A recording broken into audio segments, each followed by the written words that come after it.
I'm Dan Carell with DCA-CardLinx, and this is Commerce Code, a bi-weekly digital commerce podcast for leaders in card linking, loyalty and digital marketing, mobile wallets and payments, and financial data. Thanks for joining this running conversation with leaders in the industry. And if this podcast is helpful to you, come join us at a DCA-CardLinx event. You can learn more at www.digcomall.org. We've got a great episode ahead today, and we're in the world of travel. Whenever I think of travel, and in particular the business of travel, I think, I should go back and look at that TSA daily passenger data that I love so much. I'm a nerd.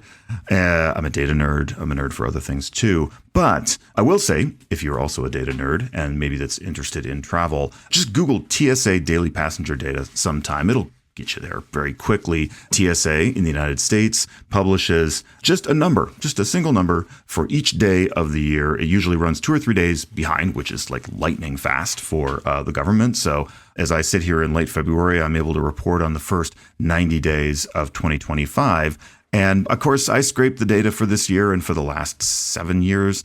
And then I said, hey, let's take a look at where things stand pre and post COVID and how the recovery is going. Because TSA is simply telling us, hey, how many human beings did we have go through a scanner on this day? So you can imagine, it's very precise. That's what the data is. There's some limitations to it, but it tells you something, right? And it's apples to apples. So here's where we're at. In 2019 and in 2020, for the first 90 days of the year, we had about 2.1 million people per day on average. And the biggest day for the first 90 days of the year was 2.6 million in 2019, 2.5 million in 2020. So that's kind of like the range. By the way, 2020 was January and the first half of February, so we were still in business. Shift to 2021, just for reference, the average day in the first 90 days was 809,000. So it was a drop of about 60% from what we had before. 2022, we climbed to 1.5 million. Again, the target from before was 2.1 million. 2023, we're up to 1.9, actually almost 2 million. 2024, last year, the first 90 days, were just 2.1 million, almost precisely what we'd had back in 2019. And then 2025, so the first 90 days of this year, not massively higher, but 2.14 million. So just like a shade higher, and the biggest first 90 days in history. 2019 had been the biggest travel year in history up to that point. Last thing I'll say is I also looked at, I looked at a bunch of different data because I'm a nerd, but I looked at what was the biggest day of the first 90. The biggest day of the first 90 days of 2025 was 2.7 million, and that's 100,000, little more than 100,000 more than what we saw in 2019. Okay, that's a slightly long way of saying the travel game, as tested by just a raw benchmark of how many people are in airports going somewhere, is fully back, and it's continuing to grow. And arguably, the biggest days are a wee bit bigger than ever. So we're continuing that growth pattern of having to expand our capability and capacities.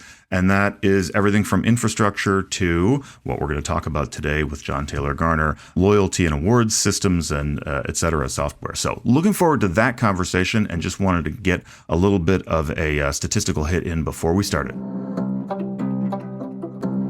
Commerce Code is brought to you in part by VantageScore. 8 of the top 10 banks and over 3,400 leading banks and fintechs use VantageScore to predict and manage repayment risk. Learn more about the latest advances in credit scoring and how to grow your lending business by leveraging financial inclusion at VantageScore.com.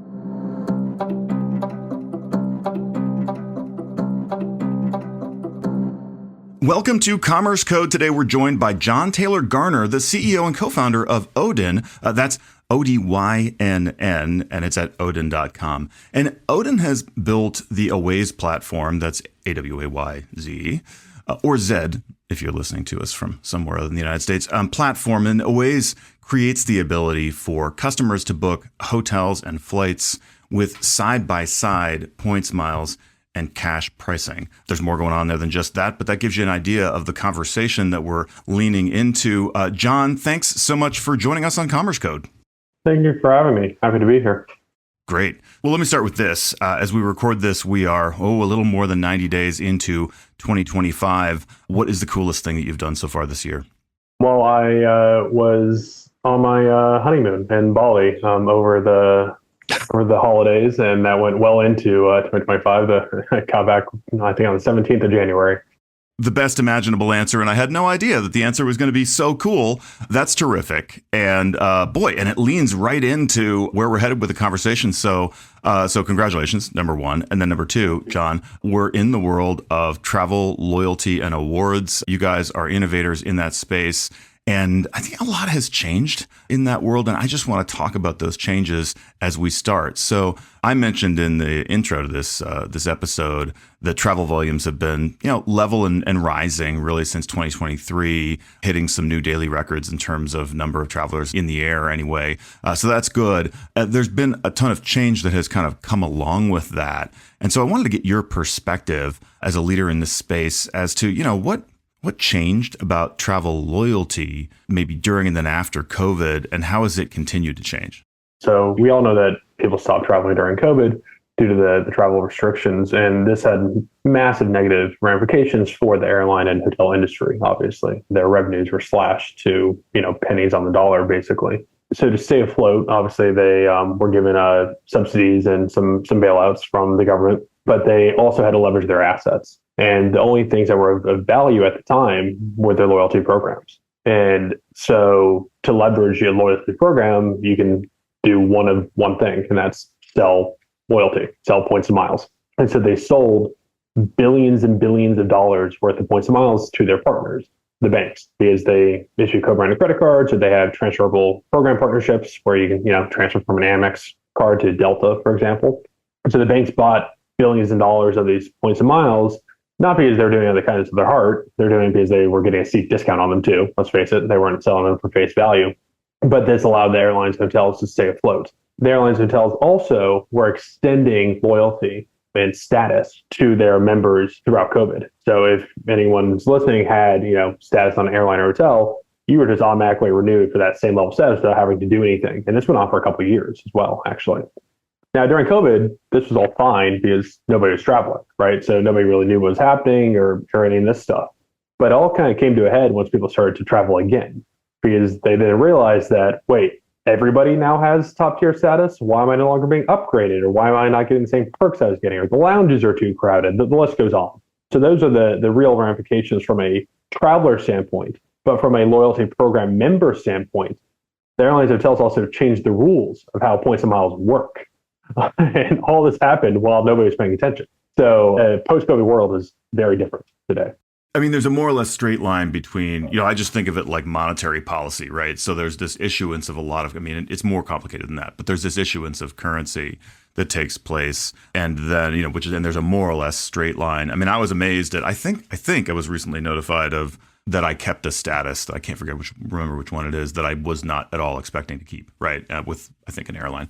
And it's 2025. So that's interesting. But the more or less straight line between that issuance of currency and, the crowded airline lounges and all the other stuff that we've noticed. But then, of course, the value of the currency is determined much more, right, in this case, by the travel industry. And I know that sort of deciphering or understanding, creating transparency around that, as I understand it, is part of what you guys are doing at Odynn. Is that right? Yes, that's exactly right. Anyone that took Econ 101 understands the macroeconomic policy of a central bank, right? If a central bank goes burr, as in prints a bunch of money, you're going to get hyperinflation, right? That's effectively what the airlines and hotels did during COVID. They sold a whole bunch of points and miles. So they flooded the market with their currency. And so as a result, there was a lot more currency floating around. And during COVID and pre-COVID, the way that loyalty programs worked is their pricing was fixed. It was static. They published these things called award charts. And that was the price of a trip. So you can fly anywhere from North America to anywhere in Europe, round trip and economy for 60,000 miles pre-COVID. Just on American, Delta, United, didn't matter who you're flying, that was the cost. Now in a post-COVID world, it could be 60,000 miles, it could be 30 if it's sale, or it could be a million, or anywhere in between. So it's fully dynamic. They chuck the charts out. Why? Because at a certain point, you can't keep pegging your currency. Again, going back to the macroeconomic analogy here, and keep repegging your currency. At a certain point, you just let it float. And so that's in effect what they've done. They just let it float. It's interesting that they had the charts to be like ever, basically, because, since deregulation, the actual pricing right, for tickets has been variable and really more sophisticated over time in terms of how variable it is. But they stuck with this, and we all used to play the game, and you'd be like, oh, that's a really good deal on points, but not so much for, so what I think you're saying is it roughly, or maybe precisely, I don't know, the points and the money are like lining up a little more, or the points are variable the same way the money is. Yes and no. So by some, I mean a handful have moved towards a cash-based loyalty currency. So they are literally pegged to a dollar fixed price. So then that allows it to float perfectly with the dollar pricing on the tickets. But most are still range bound, and so they don't perfectly match. So there's still plenty of arbitrage opportunities, which is where we come in, right? Because now things are even more blurry. The pricing is even less, clear to people. Because the only way that you're going to figure out the price of something is you have to go through research. Before, you never had to, right? You just go to the war chart, like, oh, that's what the price is for any of those tickets. And so the airlines are moving towards that, but a lot of them, the vast majority of them, are never going to truly peg their miles price to a dollar price, because then at that point, they're just giving cash back. No difference. Right. And the reason why that they've stuck to these award charts goes back to why loyalty was invented in the first place. So just a quick history detour. American Airlines invented airline loyalty in 1980, and it's been the same ever since, right up until 2021, which was mid-COVID, when they switched to dynamic loyalty pricing. And so this was the same way for literally 40 plus years with how they operated with these static charts. So it's been evolving rapidly ever since 2021. But the reason why they're never going to move towards a fully cashback program is because it completely, ruins the concept of a mile, right? When an airline's giving you a mile, they're not giving you cash back. They're giving you an idea, a dream, an aspiration that you can fly somewhere in first class, that you can stay in an overwater bungalow on like crystal clear blue waters, that you can like do something that you not otherwise would, that you can treat yourself. Because the average person is never going to buy a first class ticket somewhere, right? But if you have a bunch of miles they weren't going to use anyways, you're like, oh, you know what? I'll treat myself. Yeah. That's what they're selling with these miles, right? And as soon as they go to a cashback currency, that dream, that aspiration is dead. Yeah, that makes total sense, right? There has to be something special in it. There has to be some sparkle for the thing to work. So, and it's a terrific point. I think that, in some ways, like the psychology of that can kind of get washed away in the conversation where people don't examine. People have a tendency to talk about things, lots of things, not just this, as if we're all rational. And then they just go and turn around and behave the way humans behave. And there are gaps there, right? And there's only so many, but there are important gaps there between, quote unquote, what we think is rational or whatever you want to call it. Okay, well, that's a terrific account, by the way. And I got to say, like, if I knew, I guess I'd forgotten maybe that American Airlines had kind of initiated this. I know that they, created what became Sabre, and that became its own travel reservations thing. That was a pretty innovative and key thing as well.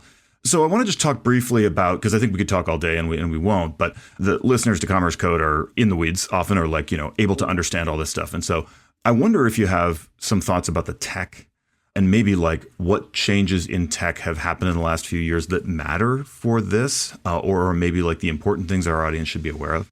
The tech that underlies all this is basically as dated as loyalty programs themselves. So everyone thinks that the airline industry hasn't innovated much in the last 40 years, and that's true. They haven't. But let me tell you, loyalty programs themselves are even way worse than the airline programs in terms of innovation and pushing new things. But so much has come to market in the buzzwords, Gen AI, machine learning, natural language processing. All these things that are coming to fruition basically allow companies, institutions to hyper-personalize their targeting to acquire new customers, to retain customers, to drive spend, to really hone in and lock them in. And we're just starting to see that being applied to loyalty. Because as we mentioned before at the beginning of this chat, people get the same thing for any status, right? If you are a Delta Diamond member, right, you're going to get the exact same thing as every other Delta Diamond member.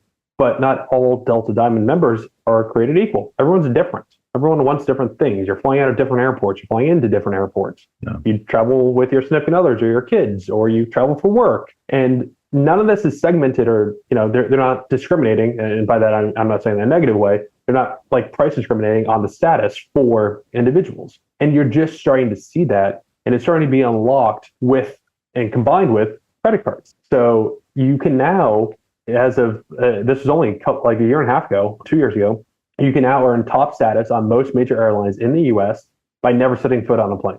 Simply by spending on a credit card, you can earn top tier status. And you can actually even earn special invite status. I'm talking like Delta 360 or Concierge Key for those I've seen up in the air, or like Global Services on United, simply by spending on these cards. And that's allowing them to start to disintermediate these systems and give better targeted offers to lock in these customers.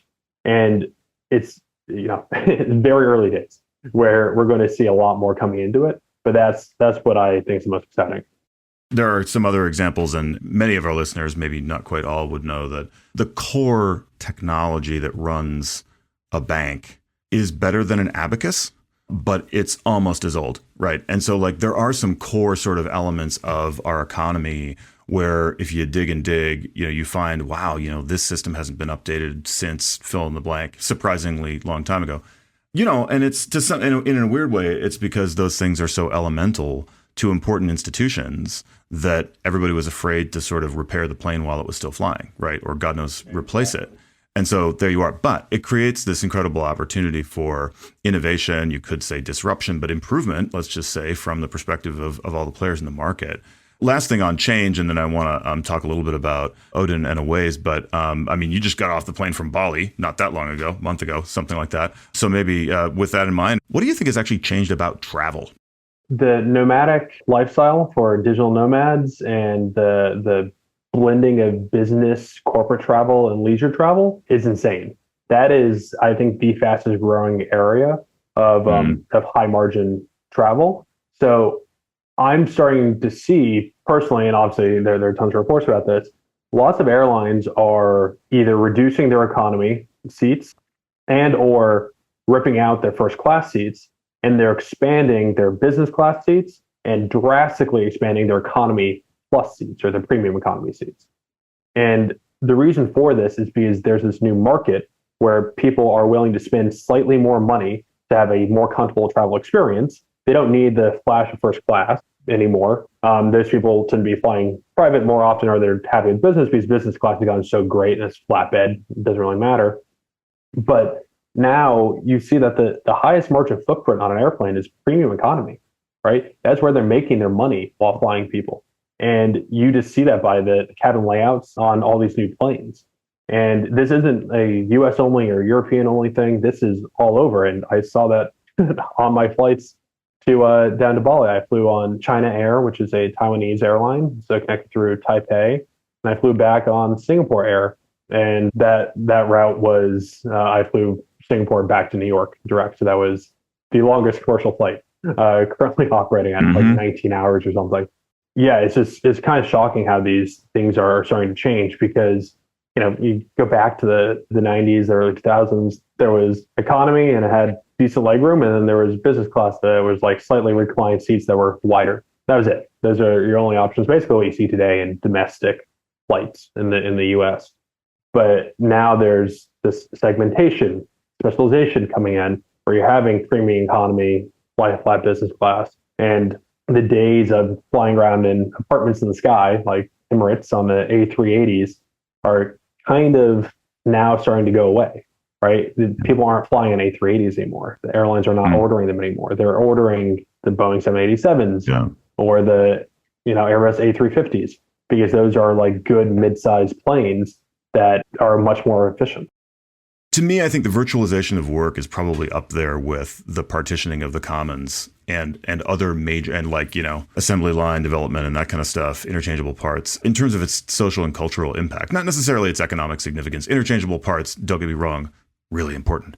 Virtualization of work maybe doesn't seem but from a cultural and even kind of potentially geopolitical perspective, the fact that people's just raw perpetual mobility, especially among elites, has now been almost completely uncorked, has had just an enormous impact. And it's interesting to think about or to see, to your point, the impact and the way that very adaptive industries like travel and loyalty and all that stuff are sort of adjusting to that. But I love those observations. So speaking of adjusting to that, how are you guys at Odynn kind of responding to those changes? Like what from your perspective, what's the play here? What's important about what you're doing in this way? So one thing that we haven't really touched on is who's lost in this transition.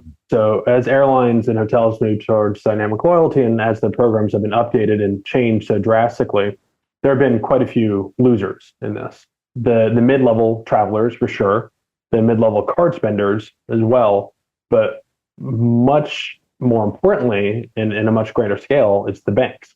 Because the banks had these partnerships and agreements with the airlines and hotels. And the airlines and hotels, to be fair, they did not break any clauses or anything in their contracts. They were well within their rights to do this, but they changed the game and nobody was expecting it. The banks were not expecting it. And as a result, they made their programs much less transparent, much more opaque, if you will. And what happens when people don't understand something, they can't see it, they don't understand the price, they give up, they leave. Yeah.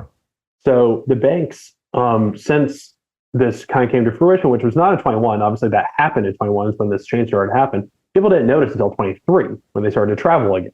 And so since 23, cardholder retention for ultra premium and premium credit cards, I'm talking like the Amex Platinums and the Chase Sapphire Reserve cards, has tanked. The retention's at basically all-time lows. And the reason for that is not just this. Obviously, there's a lot more competition in the market, right? Bilt has emerged as a new competitor. Capital One's throwing their hat in the ring aggressively with their Venture and Venture X cards, right? Wells Fargo's now entered. Citi's revamped theirs. So there's a lot more competition than there was before. And you have all these other fintechs that are coming in, like the Bilt for X and the Bilt for Y. So competition is a big part, but a large component is the fact that people don't understand how loyalty programs, particularly for airlines and hotels, work anymore. And so they're saying, why am I paying a high annual fee? I can just go get a 2% cash back card for no dollars. It's free. Much simpler. I don't have to stress about it. And so that's where we come in. We fix what's currently broken in that. And we do it in a way that drives redemption, gets people to redeem their points and miles. And they've stockpiled all of them, right? They're sitting on hundreds of thousands, if not millions of them. The higher spenders, the higher earners that are out there, right? That hold these premium and ultra premium cards. By bringing that redemption to the forefront, the consumer, the cardholder, gets to firsthand understand the value of what they're sitting on. They get a free trip or a partially free trip. And they're like, wow, that was awesome. Guess what? They want to do it again. Well, how do they do it again? They have to spend on that card, right? So we're bringing that card to top of wallet. We're increasing the touch points because what we've been able to do is we've been able to combine everything that you can do on an Expedia or Booking.com website and everything that you can do on an individual airline or hotel website like Marriott.com or AA.com and smash into one place. So they don't have to go anywhere else to think, plan, search, or book travel. It's an all-in-one solution. It's kind of a perfect mousetrap, if you will, right? So what does this do? Increases points. So the banks can cross-sell those customers on other products, deepen their relationship, get them another credit card or another financial offering. And what does this do over time? Well, obviously, we're increasing spend, so that's more interchange for the banks. We are increasing their loyalty and cross-selling, bringing that card to top of wallet. We increase retention over time, and then ultimately increase customer lifetime value for each individual cardholder on behalf of the banks. So that is our core focus. We're doing this through our holistic travel portal, which competes with the likes of Expedia or Booking.com, right? So it looks and feels similar, so it's much, much better, I would say, right? So it's a similar product, but unlike Expedia and Booking.com, we care about the financial bottom line for the banks on their cardholders, right? Expedia and Booking.com do not care what card you're using to spend on. They don't care how much revenue is driving to the bank. All they care about is total dollar volume bookings, right? That's all they care about. They don't care if the bank is making money on their cards or which cards are integrated or any of that. It is completely irrelevant to them. For us, that's at our core. And so that's the driving difference. I should say, to make sure the audience is clear on this, you're doing, and then correct me when I'm the parts of this that are wrong. You're doing basically, you're working with banks and it's a white labeled product, right? So like the customer experience is kind of through that, or is that not what's going on? Yes, that is. So we offer two versions. So we have a white label where, so for those that may not know, let's pick on Capital One, which I think probably has one of the better products out there because Hopper drives their travel portal, which is in my mind leaps and bounds better than Expedia and Booking. So when you go to Capital One Travel, right, you're using your Venture card to book travel, that is powered by Hopper. That's not Capital One's travel portal, it's really Hopper's, and they've white labeled it, right? So we are able to offer the exact same thing to any of the major banks, or we can actually offer to tiny banks, community banks, regional banks, credit unions. entities are way too small for an Expedia or Booking to offer a service to because it just doesn't move the needle. So we're able to cover that spectrum. But if the entities already have travel portals, which most of the majors do, we are able to segment and break down our modular tech and just offer APIs. So if, for example, a Chase was to say, hey, we want to layer in live loyalty pricing, live loyalty wallet tracking, we call it our traveler DNA for individuals, or the recommendation system of what to check out with, all those are separate APIs. So we can layer that into their existing travel portals without them having to rip and replace the entire thing. Great. Well, so having just given us a sense of what you've built, I just have a more subjective question. You've spent a few years building this thing, and I just wonder, like, what was kind of the most exciting thing about building it, and what was the hardest thing about getting this done? The hardest thing was figuring out where to start, actually. So we're not the first ones to have this idea of building a all-in-one, like, holistic travel portal, right? It's plenty of people have had that idea before us, and plenty of people have failed. I think at least a couple dozen, honestly, have failed to do so. And so starting was the hardest part. We actually started with airlines, airline loyalty, because obviously that's what you think of when you think of travel. You go straight to miles. But after working on that for about 6 months, we realized that we just were not accurate enough in our pricing. And so we had to shelf it. We put it on ice, and then we were like, okay, we're going to hotels. And that's where we got our start, because we were able to get perfect pricing on hotels. And funnily enough, for those that are in the know in the travel space, hotels, if you're booking on dollars, that's where the commissions are. There are no real commissions on flights. So we kind of got lucky with that. For the future, obviously, we weren't selling hotels at the beginning, but that's our bread and butter. And so our core revenue driver for these travel portals is on the hotels end. And that is the best part of our product. And that's the most fleshed out because it's been around the longest.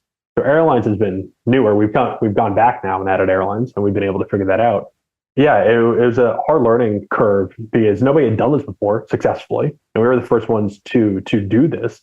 And so it was trial by error over and over and over again.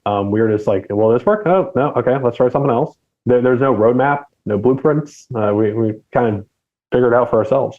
But it sounds like at this point you're confident enough, that you've seen the path that was taken that didn't work out in a lot of cases. And you're in a place now where we've been around doing this long enough, and we're feeling pretty comfortable that this thing works well. Was there an ingredient to the salad that you guys figured out you needed to put in there that everyone else had missed? Was it like that, or was it just a matter of tech had changed, or what do you think was like the thing that has made it possible to make this work? It's no one thing; it's a combination of all the above. So tech has gotten way, way better. So we use natural language processing to aggregate our vast amounts of data. So NLP has gotten way more advanced over the last few years. But also, mind you, this tech didn't really need to exist pre-COVID because static ward pricing, things were fixed, right? Like it was pretty obvious what the price of things were. So there was no demand for it either pre-COVID. Now, there are other players that are out there that are doing this on a B2C method, right? Selling it directly to consumers. And so they are, substitute competitors to ours in a way, but we, from day one, wanted to focus on the B2B major enterprise financial institutions as our customers and clients. And so, as you said, by starting off with just the hotels, right, we were able to build the hotel API first. And then from there on, everything was built modularly on purpose. So we can splice and dice this for any particular need of any of our customers. And so, again, that was trial by fire, but that's gotten to the point where if somebody says, hey, we want a full custom version of XYZ with these components here and these components there, for us, it's not really custom, it's more configuration, which makes it much, much easier to rapidly deploy these to customers. And so, yes, to your point, we feel very confident in that. And this is something that, not to knock on the big guys too much, but if you were to go to a Booking or Expedia and say, hey, we want this here, this there, they're like, no, we have one thing, take it or leave it. That's how it works. A leap of logic, but I guess what I'd say is, the bigger the system is, it's always this way. Like my mention of bank, mainframe software, the bigger you are, the longer you've been around. And those guys at this point have been around a long time. You get into that, don't you? Right? We've all worked for big companies at one time or another in our careers. And it's kind of like, look, this is what it is. And that's the advantage of being small and agile and all that good stuff. So, last question for you, John. What are you most excited about for 2025? I am most excited to see chatbots actually be useful for travel. I think that we'll start to see that. I have a little inside scoop on that because I know that we're launching our product on them that will be working. But we've seen a lot of advancements from OpenAI and ChatGPT and all the other competitors that are out there.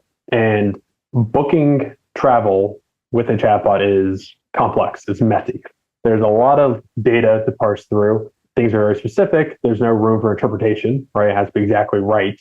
It's been challenging. And we know that the big companies have poured billions of dollars into this, right? This is not something, again, that's novel. We're not the first ones to have this idea. But it opens up an entirely new way of booking. Instead of searching for specific dates in a specific country or a specific city or wherever you're going to, you can now open up to say, hey, I want to go to Europe next summer. Exact dates don't really matter, but I want to be there for at least 7 days, but no more than 15. Has to be on a beach. And, I want somewhere that only has a, 20% chance of raining any given day for that period. Very specific request. You cannot search that in Expedia, right? Or any other platform. It doesn't work that way. But you can ask a chatbot that, and it can spit out answers if it's built correctly. So once that comes out, I think it's going to change travel pretty drastically. That's terrific. I think what we're seeing, it's and this is a pattern that we've seen many, many times.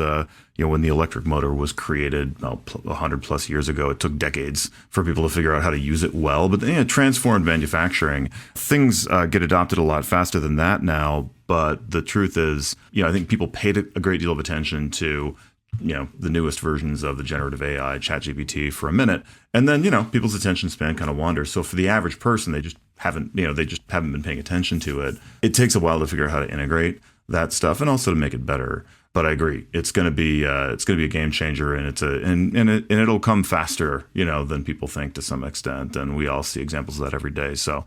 Well, John, this has been a terrific conversation. I love it. Excited about what you guys are doing and looking forward to seeing what's next for you and what you're going to be doing this year. So thanks so much for joining us on Commerce Code. Yeah, thank you for having me. I had a great time.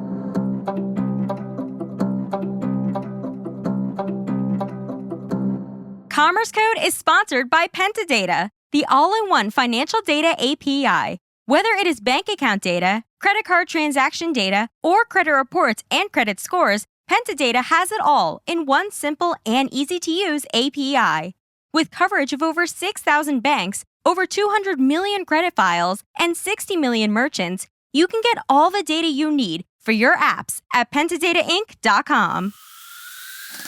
Commerce Code is a bi-weekly podcast bringing you conversations with executives who are leading the way in digital commerce. If you like Commerce Code, your company should join the Digital Commerce Alliance and become part of our mission of advancing trade for good through standard setting, industry networking, conferences, and best practice sharing. Check out our website at www.digcomall.org. On behalf of DCA, have a great week.